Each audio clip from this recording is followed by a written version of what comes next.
할렐루야. 오늘은 4월 29일 목요일입니다. 오늘 우리에게 주신 하나님 말씀은 출애굽기 14장 13절의 말씀입니다. 모세가 백성에게 이르되 너희는 두려워하지 말고 가만히 서서 여호와께서 오늘 너희를 위하여 행하시는 구원을 보라. 너희가 오늘 본 애굽 사람을 영원히 다시 보지 아니하리라. 아멘. 이스라엘 주변에는 참 많은 강대국들이 있었습니다. 그 중에서도 가장 큰 영향력을 발휘한 나라를 뽑자면 우리는 애굽을 뽑을 수 있습니다. 애굽은 단순히 강대국이라고 하는 그 이름을 넘어서 그 고대 근동 당시의 문화와 가치, 법, 그 여러 가지의 영향력을 행사했던 나라였습니다.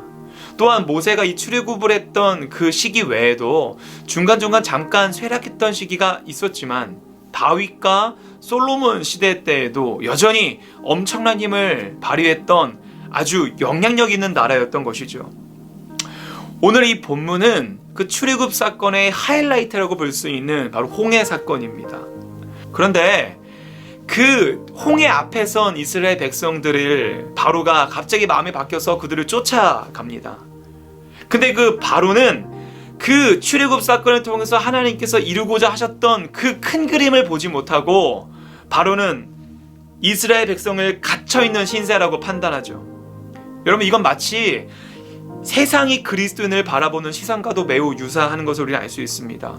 세상적인 가치관으로 바라보면 우리 그리스도인들은, 그리고 우리가 걸어가고자 하는 길은, 그 예수 그리스도를 닮고자 하는 그 길은 마치 손해보는 길만 같고 바로 성공하지 못하는 길처럼 보일 때가 있기 때문입니다. 그것이 바로 바로의 시선이었습니다. 하지만 이 하나님의 큰 그림을 보지 못하는 또 다른 부류가 있었으니 그것은 바로 이스라엘 백성이었습니다. 오늘 10절을 보니까 이스라엘 백성이 자기들 뒤에 애굽의 병사들이 철병거를 끌고 쫓아오자, 그리고 앞에는 홍해가 있는 상황이었습니다. 그러자 심히 두려워하여 여호와께 부르짖었다고 하죠. 아마 혼돈 그 자체였을 것입니다. 어떤 학자가 말하길 아마도 뒤에는 애굽이 쫓아오고 앞에는 홍해가 놓여진 이 상황 속에서 이스라엘 백성들은 아마 네 부류로 나눠졌을 거라고 이야기했습니다. 첫 번째 부류는 이런 부류입니다. 야, 우리 여기까지인가 보다. 어차피 죽을 거 그냥 바다에 빠져 죽자 라고 생각하는 부류. 두 번째는 그래도 우리를 지금까지 430년 동안 함께 했고도 노예를 부려먹은 정이 있는데 다시 한번 사정해보자. 그럼 살려주지 않겠냐? 라는 부류였고요. 세 번째 부류는 붙들리면 어떻게든 죽음을 면하는 방법으로 돌아가서 다시 종살이를 한다고 하자 라고 하는 부류가 있고, 네 번째 부류는 그래, 한번 붙어보자. 혹시 모르잖아, 이길 수 있을지도? 라고 하는 부류로 나눠졌다고 합니다. 그런데 이 선택들이 아니라 모세는 그 이스라엘 백성에게 이런 이야기를 합니다. 바로 오늘 읽었던 본문이기도 한데요. 너희는 두려워하지 말고 가만히 서서 여호와께서 너희를 위하여 행하시는 구원을 보라라고 말입니다. 여러분, 말이 쉽죠. 정말로 앞에는 홍해가 있고 뒤에는 애굽이 쫓아오는 그 절대절명의 상황 속에서, 그 혼돈의 도가니 속에서 어떻게 가만히 있을 수 있겠습니까? 여러분, 이런 상황 속에서 가장 하기 힘든 것이 가만히 있는 겁니다. 그들은 두려움에 떨었습니다. 제가 예전에 한 뉴스를 보니까 정말 수십 번, 수백 번 경기를 치르는 격투기 선수들도요, 그 경험이 많은 격투기 선수들, 싸움이라고는 이골이 난 격투기 선수들도요, 매번 링에 올라갈 때마다 두려움을 느낀다고 합니다. 즉, 어찌 보면 그 두려움이란 것은 좀 자연스러운 현상이라는 것이지요. 하지만 성경은 말합니다. 두려워하지 말라고요. 아니, 이 자연스러운 현상을 우리가 어떻게 두려워하지 않을 수 있는가?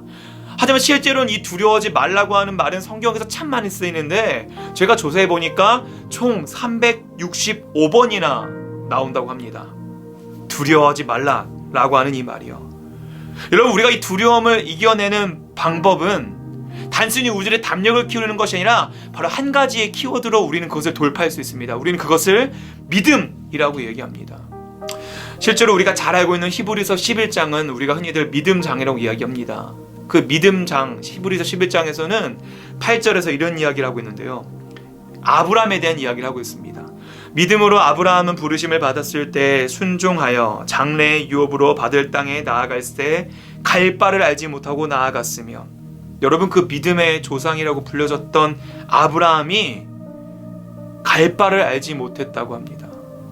그 또한 그 길을 걸어나갈 때, 하나님의 말씀에 순종할 때에 정말 그 길을 다 알아서 자신감 있어서 간 것이 아니라 갈 바를 알지 못했지만 내가 하나님에 대한 믿음을 가지고 그 길을 걸어 나갔다는 것이에요.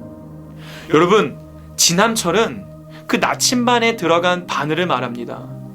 우리가 그 나침반을 보면 그 바늘이 늘 파르르 떨리는 것을 우리는 알 수 있죠. 하지만 중요한 것은 우리가 그 나침반을 믿고 신뢰할 수 있는 이유는 그 나침반 바늘은 흔들릴지라도 언제나 그 북쪽을 향하고 있다는 것을 우리는 알기 때문입니다. 오히려 그 나침반에 있는 바늘이 흔들리지 않고 멈춰 있다면 우리는 그것을 버려야 할 것이에요. 왜요? 그 나침반이 고장난 것이기 때문입니다. 여러분, 마치 신앙도 이렇다는 것입니다. 우리들의 신앙은 여러분 흔들릴 수 있습니다.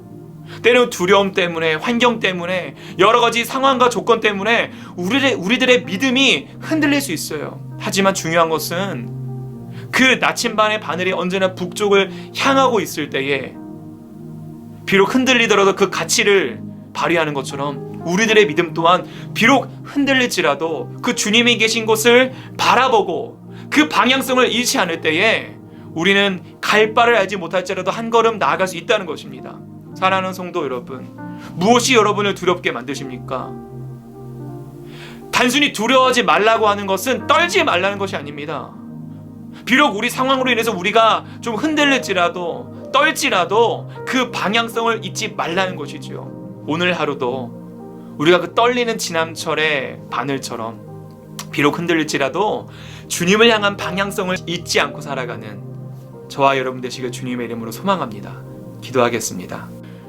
하늘에 계신 우리 아버지여, 이름이 거룩히 여김을 받으시오며 나라가 임하시오며 뜻이 하늘에서 이루어진 것 같이 땅에서도 이루어지이다. 오늘 우리에게 일용할 양식을 주시옵고 우리가 우리에게 죄 지은 자를 사하여 준 것 같이 우리의 죄를 사하여 주시옵고 우리를 시험에 들게 하지 마시옵고 다만 악에서 구하시옵소서. 나라와 권세와 영광이 아버지께 영원히 있사옵나이다. 아멘.